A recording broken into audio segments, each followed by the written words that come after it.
Morning. Introductions are really funny. They paid me $60, so I wore a tie. How many of you are 36 years older than 36 years old? Yeah. You were born pre-computer. The computer's 36 years old. And there's something sort of, I think that there's going to be a little slice in the timeline of history as we look back. Pretty meaningful slice right there. A lot of you are products of the television generation. I'm pretty much a product of the television generation, but to some extent starting to be a product of the computer generation. And the kids growing up now are definitely products of the computer generation. And in their lifetimes, the computer will become the predominant medium of communication, just as the television took over from the radio, took over from even the book. Boy, I'll talk about anything you want to talk about today. I have about 15 or 20 minutes of stuff that I just wanted to cover really quickly. And then whatever you want to talk about, we can talk about. How's that? Yeah? How many of you own an Apple? Any? Or just any personal computer? Uh-oh. How many of you have used one or seen one? Anything like that? Good. Okay. Let's start off with what is a computer? What is a computer? It's really simple. It's just a simple machine, but it's a new type of machine. The gears, the pistons have been replaced with electrons. How many of you have ever seen an electron? That's the problem with computers, is that you can't get your hands on the actual things that are moving around. You can't see them, and so they tend to be very intimidating because in a very small space there's billions of electrons running around, and we can't really get a hold on exactly what they look like. Computers are very adaptive. It's a very adaptive machine. We can move the electrons around differently to different places depending upon the current state of affairs, the results of the last time we moved the electrons around. So if you were here last night and you heard about the brain and how it's very adaptive, a computer is in the same way very, very adaptive. Second thing about a computer, it's very new. It was invented 36 years ago in 1947. The world's first degree in computer science offered by a university, which was the University of California at Berkeley, and it was a master's degree, was offered in 1968, which means the oldest person that has a degree in computer science is 39 years old. And the average age of professionals at Apple is under 30. So it's a field that's dominated by fairly young people. Third thing about computers, they're really dumb. They're exceptionally simple, but they're really fast. The raw instructions that we have to feed these little microprocessors, even the raw instructions that we have to feed these giant Cray 1 supercomputers are the most trivial of instructions. They're get some data from here, get a number from here, fetch a number, add two numbers together, test to see if it's bigger than 0, go put it over there. It's the most mundane thing you could ever imagine. But a key thing about it is that, let's say I could move 100 times faster than anyone in here. In the blink of your eye, I could run out there and I could grab a bouquet of fresh spring flowers or something, and I could run back in here and I could snap my fingers, and you'd all think I was a magician or something. And yet, I was basically doing a series of really simple instructions, moving, running out there, grabbing some flowers, running back, snapping my fingers, but I could just do them so fast that you would think that there was something magical going on. It's the exact same way with the computer. It can go grab these numbers and add them together and throw them over here at the rate of about 1 million instructions per second. And so we tend to think there's something magical going on when in reality there's just a series of these simple instructions. Now, what we do is we take these very, very simple instructions and we, by building a collection of these things, build a higher level instruction. So instead of saying turn right, left foot, right foot, extend hand, grab flowers, run back, I can say, could you go get some flowers? Could you pour a cup of coffee? And we have started in the last 20 years to deal with computers in higher and higher levels of abstraction. But ultimately, these levels of abstraction get translated down into these stupid instructions that run really fast. Let's look at the brief history of computers. Best way to understand it's probably an analogy. Take the electric motor. The electric motor was first invented in the late 1800s, and when it was first invented, it was only possible to build a very, very large one, which meant that it could only be cost justified for very large applications, and therefore electric motors did not proliferate very fast at all. But the next breakthrough was when somebody took one of these large electric motors and they ran a shaft through the middle of a factory and through a series of belts and pulleys shared the horsepower of this one large electric motor on 15 or 20 medium-sized workstations, thereby allowing one electric motor to be cost justified on some medium-scale tasks. And electric motors proliferated even further then. But the real breakthrough was the invention of the fractional horsepower electric motor. We could then bring the horsepower directly to where it was needed and cost justify it on a totally individual application. And I think there's about 55 or so fractional horsepower motors now in every household. If we look at the development of computers, we see a real parallel. The first computer was called the ENIAC in 1947. It was developed particularly for ballistic military calculations. It was giant. Hardly anyone got a chance to use it. The next real breakthrough was in the 60s with the invention of what was called time sharing. And what we did was we took one of these very large computers and we shared it. Since it could execute so many instructions so quickly, we'd run some on Fred's job over here, and then we'd run some on Sally's job, and we'd run some on Don's job, and we'd run some on Susie's job, and we'd share this thing, and it was so fast that everyone would think they had the whole computer to themselves.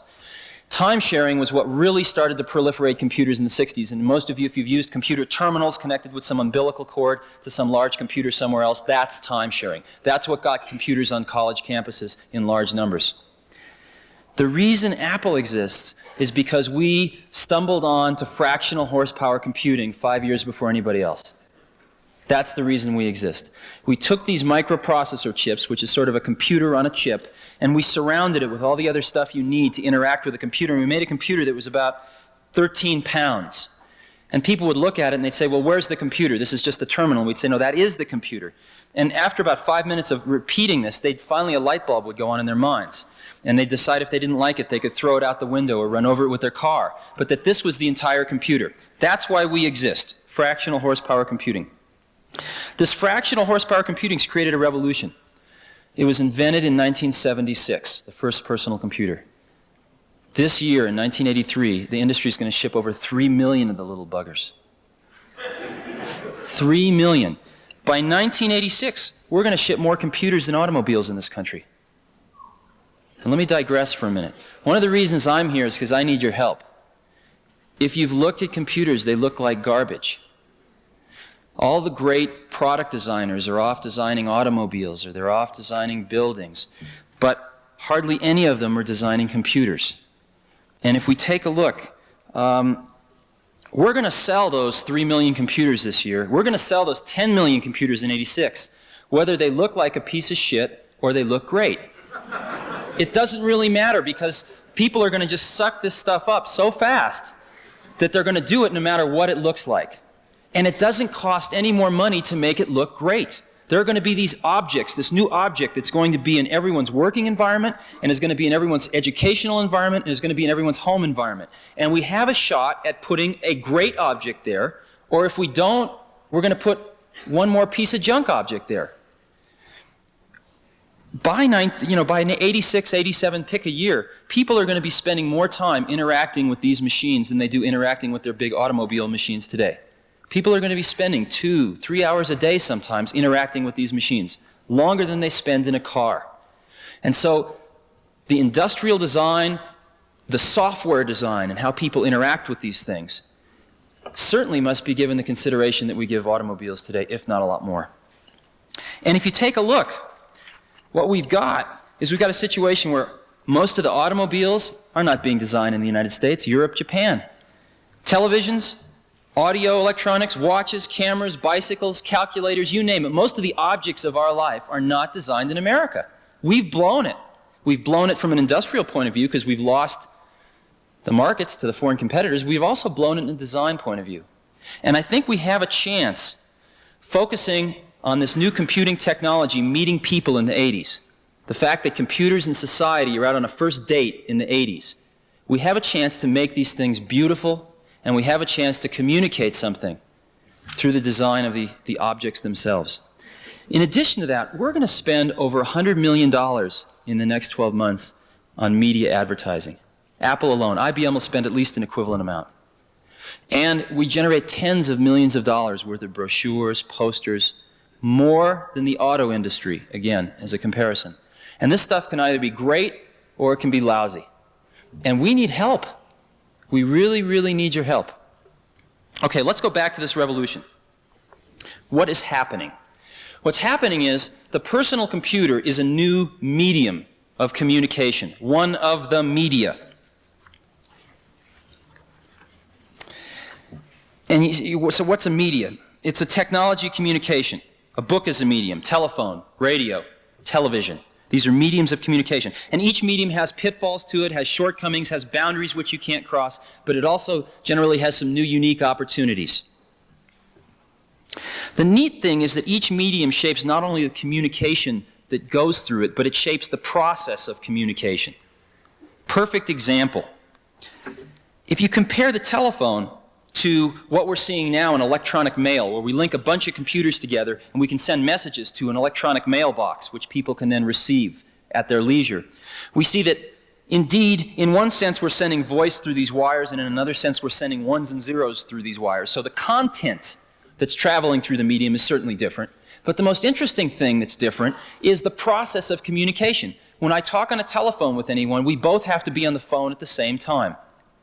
When I'm working or when I want to send something to somebody with a computer terminal, I want to do a drawing and zip it over and put it in their mailbox, they don't need to be there. They can retrieve it at 12 a.m. in the morning. They can retrieve it 3 days later. They can be in New York and retrieve it. One of these days when we have portable computers with radio links, they can be walking around Aspen and retrieve it.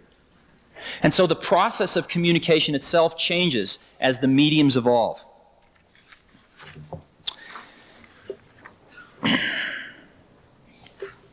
So what I'm claiming is that computers are a medium, and that personal computers are a new and different medium from large computers. What happens when a new medium enters the scene is that we tend to fall back into old media habits. And let's look at a few transitions from one medium to another. Radio to television, television to this incredible new interactive medium of the video disc. If you go back and you look at the first television shows, they're basically radio shows with a television camera pointed at them. And it took us the better part of the 50s to really understand how television was going to come into its own as its own medium. And I really think the first time that a lot of people were shook into realizing that television had come of age was the JFK funeral. The nation, a lot of the world, experienced the JFK funeral in their living room at a level of intensity that wouldn't have been possible with radio. I think another more upbeat example was the Apollo landing. That experience was not possible with the previous medium, and yet it took us the better part of 20 years for that one to really evolve.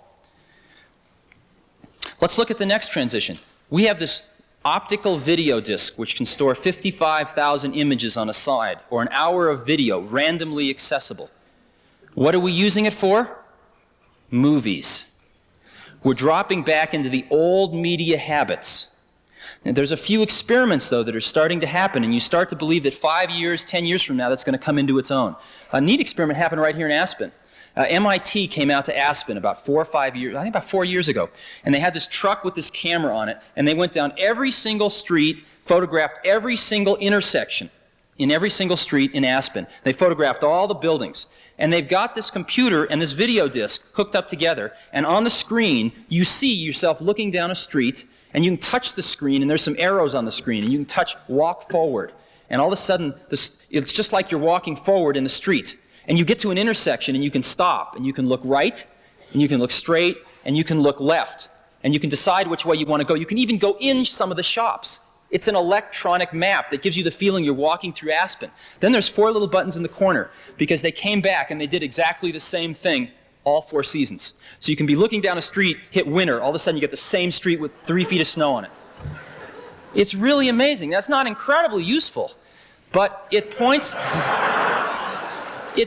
to some of the interactive nature of this new medium, which is just starting to break out from movies and is going to take another 5 to 10 years to evolve. Okay, let's go back to computers. We're in the I Love Lucy stage right now in our medium development. What we did was microcomputers, personal computers, first come on the scene. What do? We fall back into old media habits. We run these weird languages like COBOL. We do business accounting on them. That's the kind of stuff we have been doing on them historically. It took us about 4 years before we started breaking out of that. And we're just starting to break out of it now. When you look at Lisa, Lisa enables a person like me. I'm not an artist in the sense that many of you are. I can sit down and I can draw artistic pictures with that thing because there's a program called Lisa Draw. And if I don't like what I've just drawn, I can erase it, I can move it, I can shrink it, I can grow it, I can change its texture. There's a little airbrush. The more I scrub, the darker it gets. I can put soft edges on things, hard edges on things. And so I have no talent at drawing at all, can make neat drawings, and then I can cut them out and I can paste them into my documents so that I can combine pictures and words. And then I can send it onto the electronic mailbox so somebody else that's living here in Aspen can dial up a phone number and get their mail and see this drawing that I made. So we're starting to break out, and you can just see it now. And it's really exciting. So where we are is that the personal computer is a new medium, and that society and computers are really meeting for the first time in the 80s. In 15 years, it's going to be all over in terms of this first phase, getting these tools out into society in large numbers. But during the next 15 years, if we have an opportunity to do it great or to do it so-so. And what a lot of us at Apple are working on is trying to do it great. I want to look at one last thing, then we can talk about whatever you want to talk about. What is a computer program? Do you know what a computer program is? Anybody? No? Sort of? Sort of.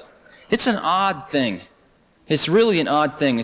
You can't, you've never seen an electron, but computer programs have no physical manifestation at all. They're simply ideas expressed on paper. Computer programs are archetypal. What do I mean by that? Let's compare computer programming to television programming.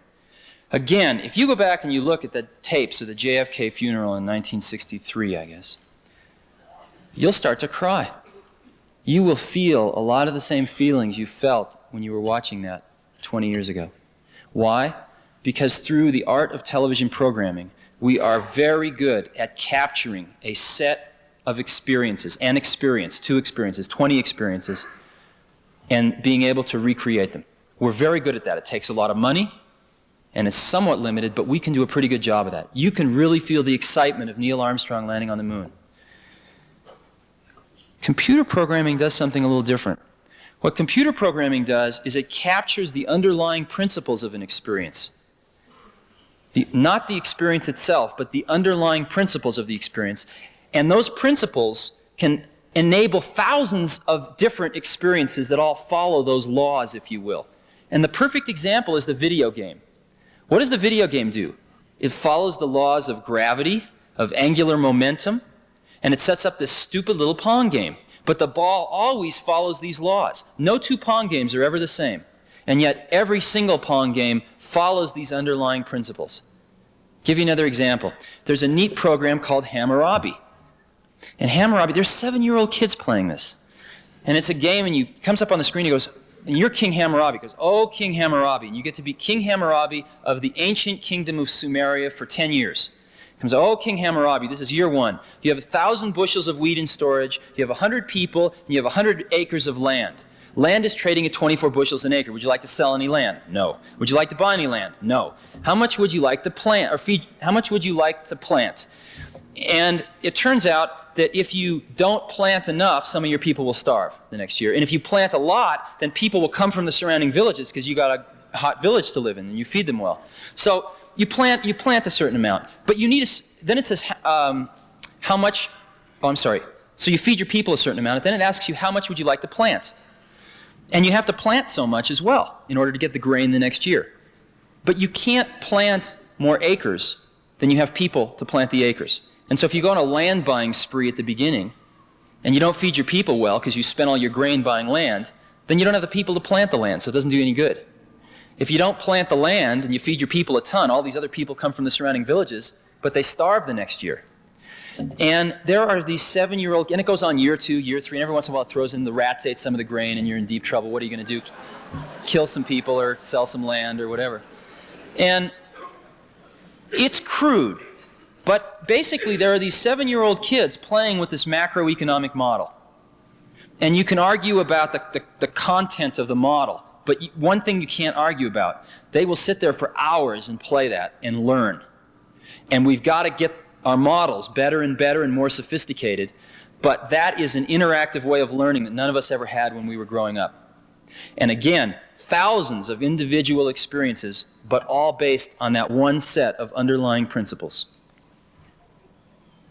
When I was going to school, I had a few great teachers and a lot of mediocre teachers.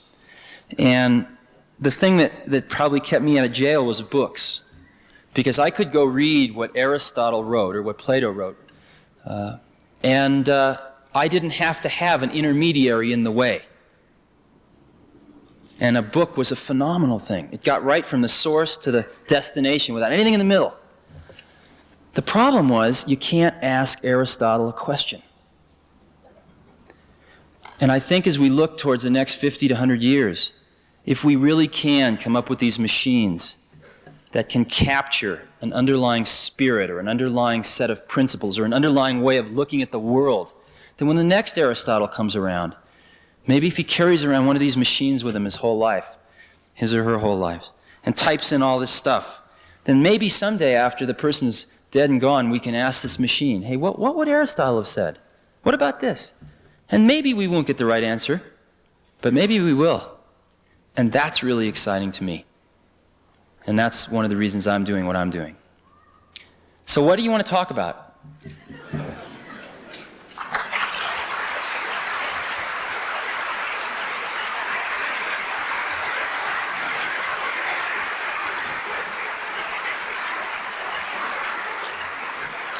Yeah. The interconnection of these personal computers, how they will communicate with each other, unified. Yeah, it's a mess. What's happening out there? Okay. How are they all going to work together? Okay. How are these computers all going to work together? They're going to probably work together a lot like people. Sometimes they're going to work together really well, and other times they're not going to work together so well. What we've got now is we are putting a lot of computers out that are made to be used pretty much in what we call a standalone mode. One person, one computer. But it isn't very long before you get a community of users using these things that really want to hook them all together. Because ultimately a computer is going to be a tool for communication. So they want to hook them together and communicate. And over the next 5 years, the standards for doing this are going to evolve. They all speak different languages right now. And there's I heard a funny story. We've talked a lot with AT&T, American Bell, etc. And there's a funny story about this is a true story. I talked to this old guy who was about 80 years old, and he was one of the original telephone installers. And he would go out and he'd install telephones in people in farmhouses, and they'd never seen anything like this. And it takes 2 wires. He'd run the 2 wires down and he'd hook up the phone. And he was out installing this phone for this Italian family in this farm. And he'd finished installing the phone, and the guy asked him, well, can I speak Italian on this phone? And he said, why didn't you tell me? I got to run a 3rd wire. It'll be $50 extra. So that's where we are today. And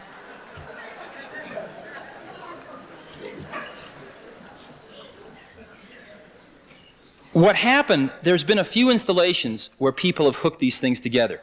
The one installation that stands out is Xerox did it at a place called Palo Alto Research Center, or PARC for short. And they hooked about 100 computers together on what's called a local area network, which is just a cable that carries all this information back and forth. And an interesting thing happened when they did that.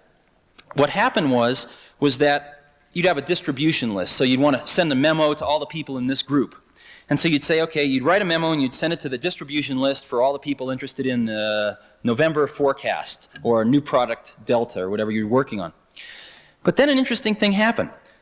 There were 20 people and they were interested in volleyball. So a volleyball distribution list evolved. And when there was the volleyball game next week was changed, you'd write a quick memo and send it to the volleyball distribution list. Then there was a Chinese food cooking list. And before long, there were more lists than people. And it was a very, very interesting phenomenon, because I think that that's exactly what's going to happen. is that as we start to tie these things together, they're going to facilitate communication and facilitate bringing people together in the special interests that they have. And we're about 5 years away from really solving the problems of hooking these computers together in the office. And we're about 10 to 15 years away of solving the problems of hooking them together in the home. And a lot of people working on it, but it's a pretty fierce problem. Now, Apple's strategy is really simple. What we want to do is we want to put an incredibly great computer in a book that you can carry around with you that you can learn how to use in 20 minutes. That's what we want to do, and we want to do it this decade. And we really want to do it with a radio link in it, so you don't have to hook up to anything. You're in communication with all these larger databases and other computers. We don't know how to do that now. It's impossible technically.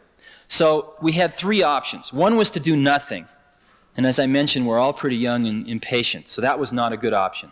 The second one was to put a piece of garbage computer in a book. And we can do that, but our competitors are doing that, and so we don't need to do that.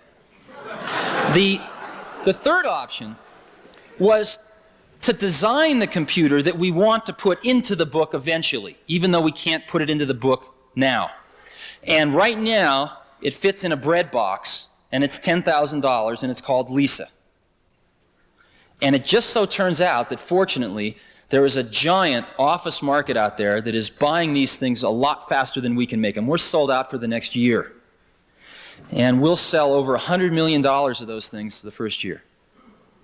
So, fortunately, there is an office marketplace where enhancing personal productivity is absolutely worth $10,000 a person. And they're gobbling these things up, and they will pay for the development of this new technology. The next thing we will do is we will find a way to put it in a shoebox and sell it for like $2,500. And that'll be the next step. And finally, we'll find a way to get it in a book and sell it for under $1,000. And we will be there within 5 to 7 years. And that's what we're working pretty singularly on. Yeah? You mentioned that Apple needs designers and industrial design to help you. We as designers need Apple to do something for us in terms of providing computers as economical, and our sense of the word economical, and graphically like design things. Is your company planning anything like that? I know you have a product in the market right now, but it's a little crude. Yeah, it is a little crude. Right. Okay, let me tell you that what we're planning to do to sort of be able to provide tools for graphic design. That'll never be our fort. Our fort is going to be just people. And relative to nothing, what we can give them in the next 5 years is a lot. And eventually we'll get to the point where people can create images that are as good as they could create any other way. But it's going to take the better part of this decade to be able to get it down to a price level that people can afford. But we're doing some things now. Every computer to date has used a weird type on the screen, as you've known. The I's are just as wide as the W's. They're non-proportionally spaced fonts, we call them. You call them. And it's really been impossible to use multiple fonts on the screen at any given time. Matter of fact, the fonts have been just garbage. And it's really been impossible to embed any kind of graphics with text. If you take a look at Lisa, it is totally proportionally spaced text. We have 30, 40 fonts on the screen that come out at approximately 80 dots per inch resolution on the screen, approximately up to 300 dots per inch resolution on a laser printer. And that's where we are today. And what you're saying is we really want to go to 600, 700, 800 dots per inch on a laser film printer. We're not there yet. But we're solving the problems of injecting some liberal arts into these computers. That's what we're trying to do right now. Let's get proportionally spaced fonts in there. Let's get multiple fonts in there. Let's get graphics in there so that we can deal in pictures. And let's get to the point where 3 years from now, when there is going to be no college student 3 or 4 years from now that's ever going to think of writing a paper without one of these things. Just like they will not think of going to a science class without a calculator today. And where we've got to get to is where people 3 or 4 years from now are using these things and they go, wasn't this the way it always was? That's where we're trying to get to now. Once we get to there, then we can look at some of the other stuff. Yeah? Could you give us your perspective on the surveillance issue that we brought up in the previous presentation? Apple's perspective on Yeah, I only heard part of which part, you're talking about the people having these big databases about your life, or? The privacy issue.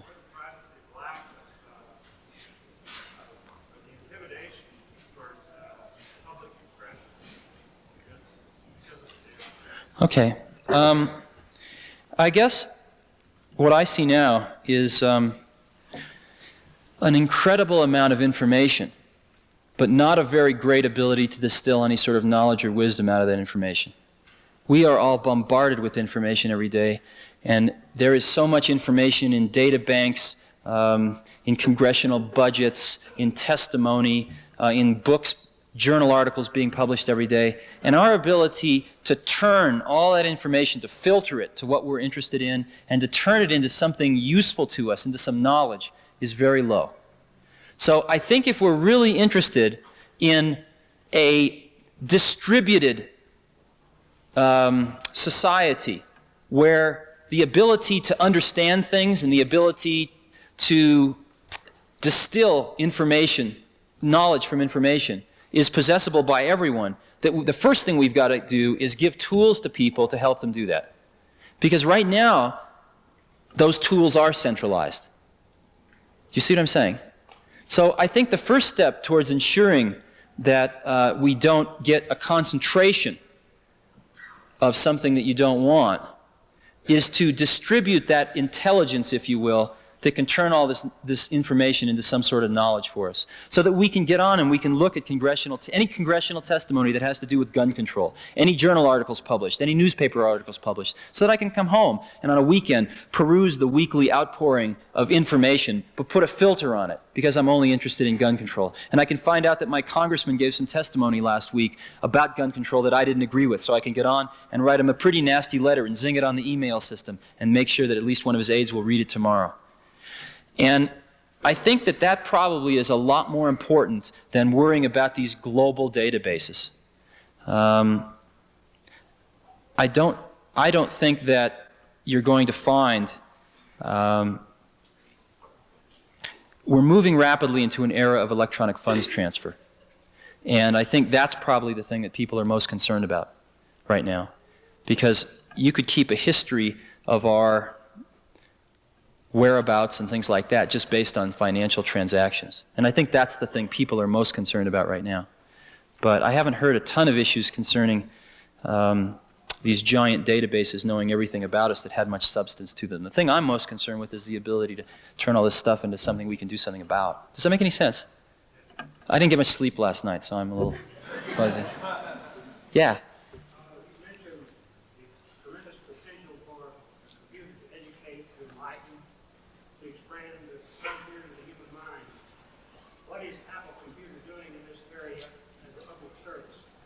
Ah, public service.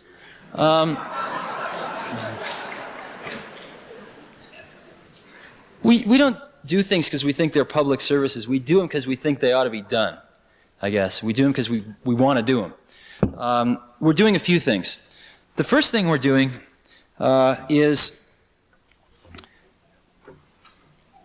there's a situation that's occurring in schools right now in that this all started, the former governor of California, Governor Brown, started this thing called the California Commission on Industrial Innovation in 1980. And it turns out, we'll do about $1 billion this year. And we have a business plan that looks out 5 years. It's not always accurate, but it shows us the trends, shows us the general directions, shows us some of the pitfalls. California is 22, I think $300 billion economy. GNP, basically, is associated with California. And California doesn't have anything. There isn't one scrap of paper. There didn't used to be one scrap of paper written down. So Governor Brown got all these people together and said, we got to figure out where we're going, because we don't want to have a planned economy, but we need the infrastructure to support it. And infrastructure takes time to build. So we have to at least understand the trends. If you want to be turning out more engineers next year, you can't start this year. You have to have started 5 years ago. You have to train the teachers, et cetera, et cetera. So what infrastructure are we going to need to support the growth? Well, the first thing we looked at was employment, jobs.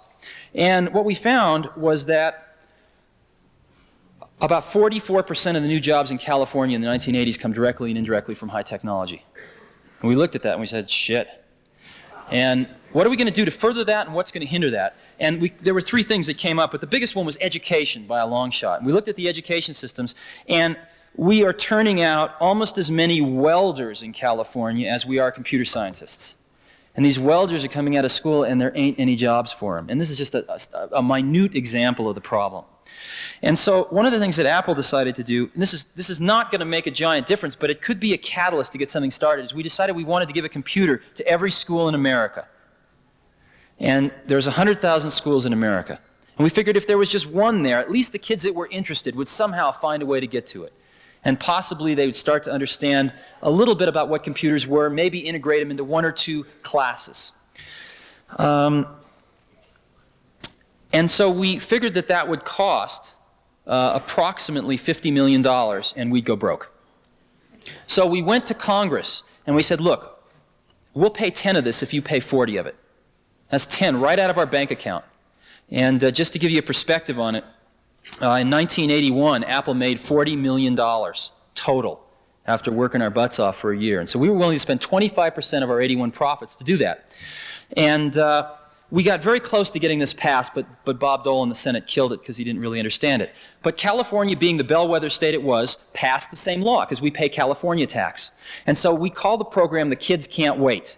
The kids can't wait for educational bureaucracy to get around to it. The kids can't wait for their parents to understand about it and buy them one. So we're just going to get one in there right now.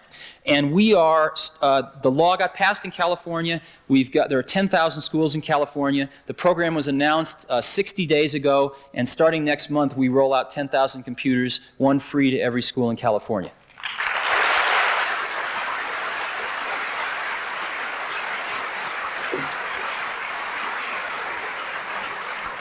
And I guess the important thing, though, to restate, this isn't going to fundamentally change the problem. But at least it's going to get one computer in there so that if there is a student, especially in one of the schools that can't afford these things, which is another thing that concerns us, this computer have not split, at least they'll get exposure to one. So, yeah? We're constantly told that by 2000, 85% of this will be the information business. How do you feel about that? Well, over half of the gross national product is contributed by companies and people that are already in the information business today. And that's true. Most of the people that got laid off from General Motors are never going to go back to work at General Motors. Ever, ever, ever. And unless we retrain them and give them skills, they're going to burn the cities down. And that's one of the biggest problems facing us right now. It's real easy to talk high tech. It's real hard to take all these guys that have been putting fenders on for 15 years, you know, servicing computers. It's going to be really hard, and we're not paying enough attention to it right now. But we're already in the information age. We're ready there now. Most of us manipulate information for a living. Yeah? Yes, is there going to be a standardization of software, hardware, equipment, with proliferation of software packaging? It's very difficult to decide, like you show the Apple, you go with Apple students, me, Lisa, and it's very difficult to go out in the marketplace to decide what the quality of these particular equipment are that you Right. That's right. Here's a challenge for you. You want to just make a great contribution, have fun, make zillions of dollars, all at the same time. There are about 20,000 programs for the Apple II. There's for the IBM PC, which is the second most popular one now, there's about maybe 2,000 programs. That's a lot. And you go to buy one of these things and you don't know what to buy. So you go ask the computer dealer, which one should I buy? And that person doesn't know. They're out selling computers. They're not looking at software, and so they give you a bullshit answer and you buy it, and maybe you're happy and maybe you're not. Now, compare that to records. Most people walking into a record store know exactly what record they want to buy. They don't go up and say, what record should I buy?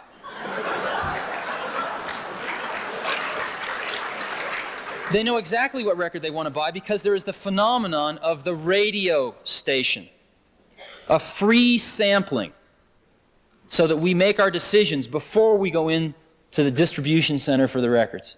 We need the equivalent in the software business. We need a software radio station, quote unquote. And what's going to happen is that I think right now software is information, and the information is expressed with a bunch of ones and zeros. And what we do now is we take those ones and zeros and we encode them magnetically on this piece of mylar with a bunch of gook on the surface of it that remembers the ones and zeros. We take it, we put it in a package with a manual. We take that, we put it on a truck, we ship it to a dealer. They take it out of the truck, they put it on the shelf. It sits there for a while, costing them money. A customer comes in, peruses them, and picks one out, takes it home, shoves it in their computer, and it translates it back to electrical impulses of ones and zeros. Now, I mean, that's a pretty long path. Where we'll be going is transmitting this stuff electronically over the phone lines, to where when you want to buy a piece of software, we take our ones and zeros, and you ever push a touch-tone phone and you're doot, doot, doot, doot, doot, doot, doot, right? We'll send tones over the phone that the computers will understand and go directly from computer to computer. That's what we'll be doing. Once we do that, maybe it's possible to say, well, we'll give you 30 seconds of this program for free, or we'll give you 5 screenshots, or we'll let you play with it for a day. And if you want to buy it, just type in your Visa number and you got it. I don't know how we're going to do it, but we need a radio station. Yeah? Could you address about computer literacy? What you've done with Lisa seems to be changing the parameters of computer literacy. The person who's in office has really done something about machine. Right. Now they actually know how to roll them out. So where do you see it now? Where do you see it going? Okay.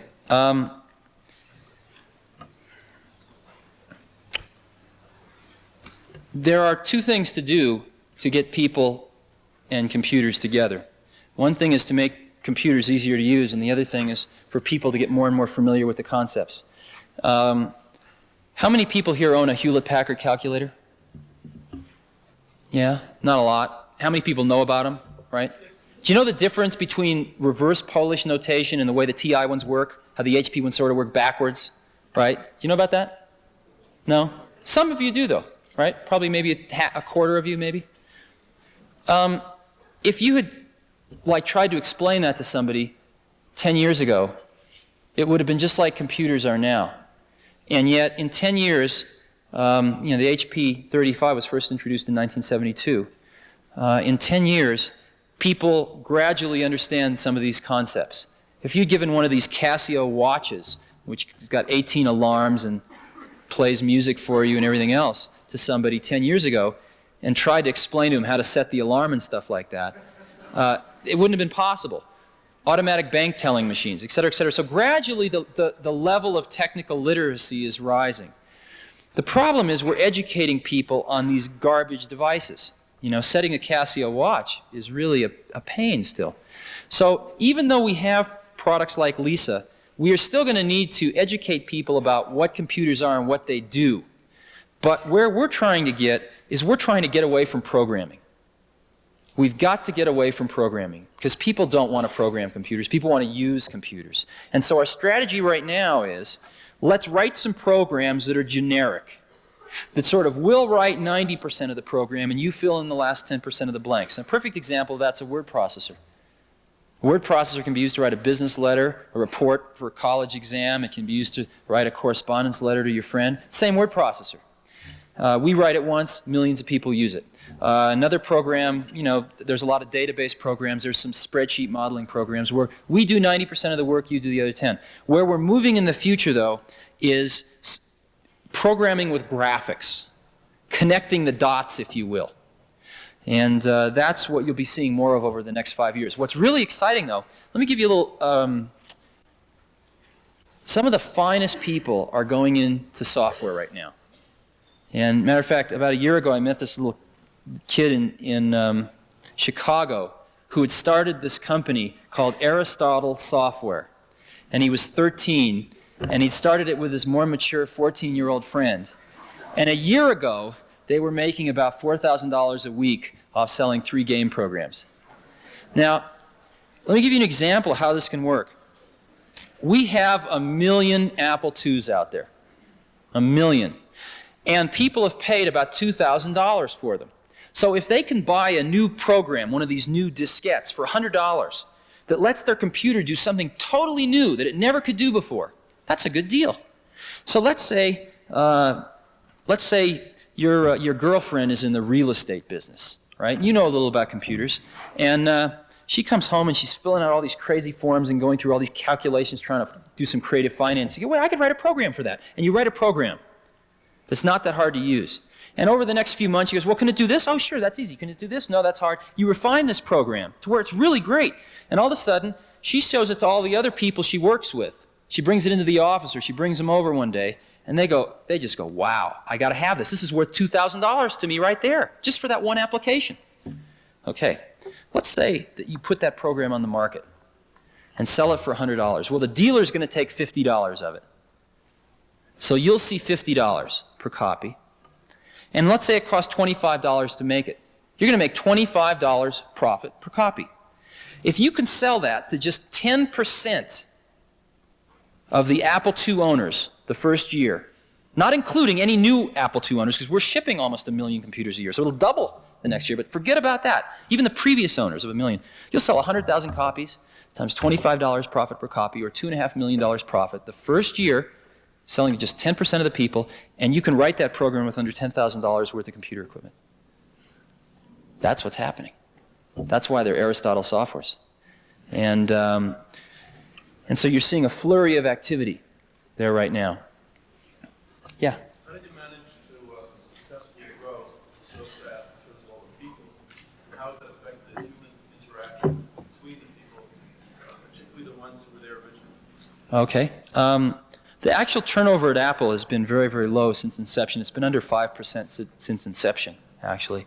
Okay, we do it in a few ways. First thing we do is, what's happening is the definition of an American corporation is evolving. And it's evolving in a almost semi-socialistic dimension, which is very interesting. 100% of the professionals at Apple own stock in the company. 100%. Everybody owns stock in the company. And what that means is these traditional barriers. I've never heard the word labor or management mentioned at Apple, ever in my life. We have no unions or anything. People say, God, the electronics industry doesn't have any unions. And that's true in one way, but in the other way, we've got like one of the best unions of everybody going towards the same exact goals and objectives that I've ever seen in my life. It's on sort of an economic scale for sure, because it's in everybody's best interest to see the stock go up. But more importantly, we feel that for some crazy reason, we're in the right place at the right time to put something back. And what I mean by that is most of us didn't make the clothes we're wearing, and we didn't cook or grow the food that we eat, and we're speaking a language that was developed by other people. We use a mathematics that was developed by other people. We're constantly taking. And the ability to put something back into that pool of human experience is extremely neat. And I think that everyone knows that in the next 10 years, we have the chance to really do that. And we can look back, and while we're doing it, it's pretty fun too, but I mean, we can look back and say, God, we were a part of that. And so everyone is working 18 hours a day right now. Now, on the people side, we believe in the phenomenon of great people. And what I mean by that is we think there are people that are so good that they can run circles around 5 pretty good people. Okay? And those are the kind of people that we want at Apple. They're hard to I mean, they're all idiosyncratic, but they're the fun people of the world. They're the artists of the world. And so what we have is sort of a very small company in terms of people for our revenue. We are going to cross $1 billion in sales very shortly with under 5,000 people worldwide. And that's phenomenal. And I think our feeling has been that what we want to do is keep the number of people down so that we can spend time with... You started with 2 or 3 people. Right. 5 years ago, 5,000. I assume a lot of them are manufacturing people. No, not very many are. Under 2,000 are. How did you grow that fast and manage that growth? Because people, you had a nucleus of some kind. They were all buddy-buddy, and everyone was very friendly. Yeah. And all of a sudden, there's this huge division, but I assume, I don't know what Right.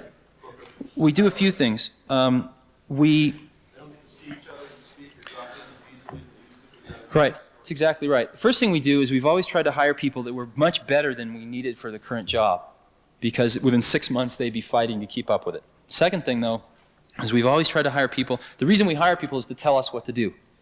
And so at Apple, when you get hired, some people survive and some don't. But in general, it's, hey, this is the general thing we think we need done. Go figure out what we need. Come back and tell us how much it's going to cost, and go do it. And so we've got an incredible group of entrepreneurs. And we're always arguing with each other and things like that, but that's just fine. And so the 5,000 people we've got, most of those people are very independent thinkers, and what they really want is they know what to do.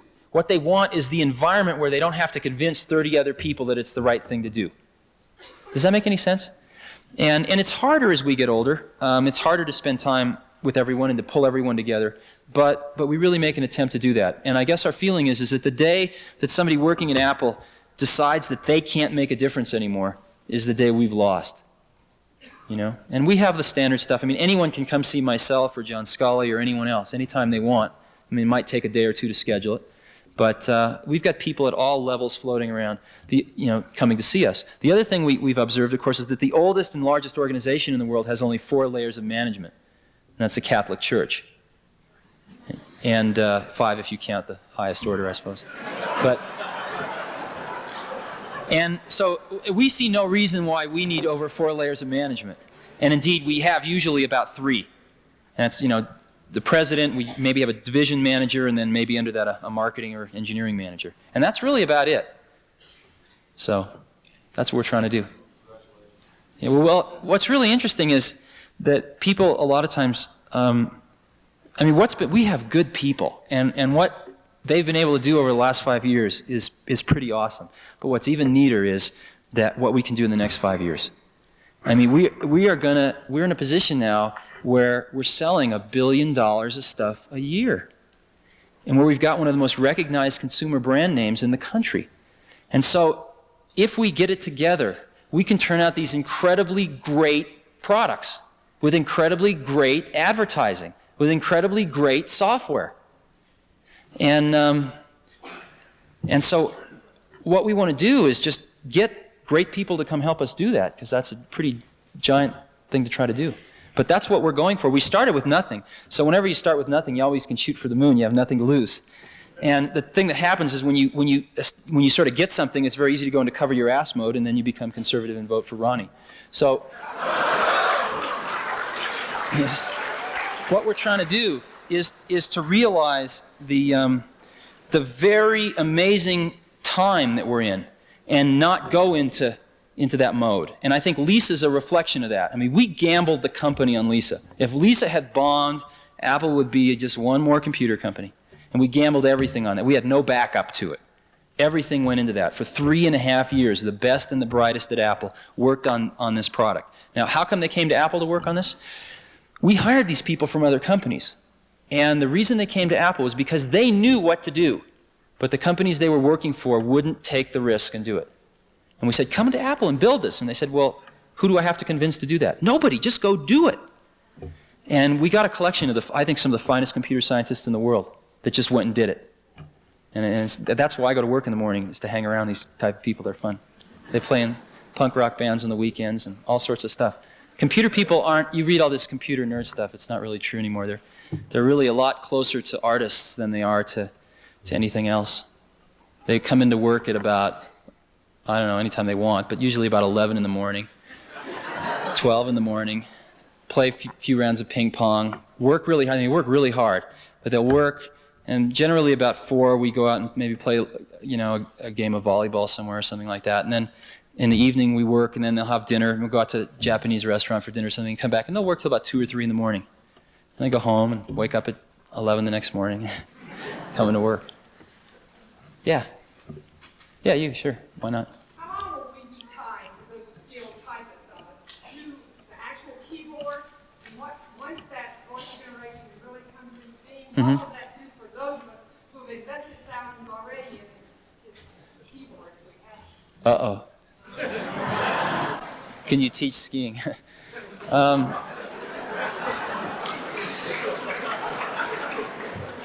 Voice recognition is it's going to be the better part of the decade away. We can do toy voice recognition now. The problem is it isn't just recognizing the voice.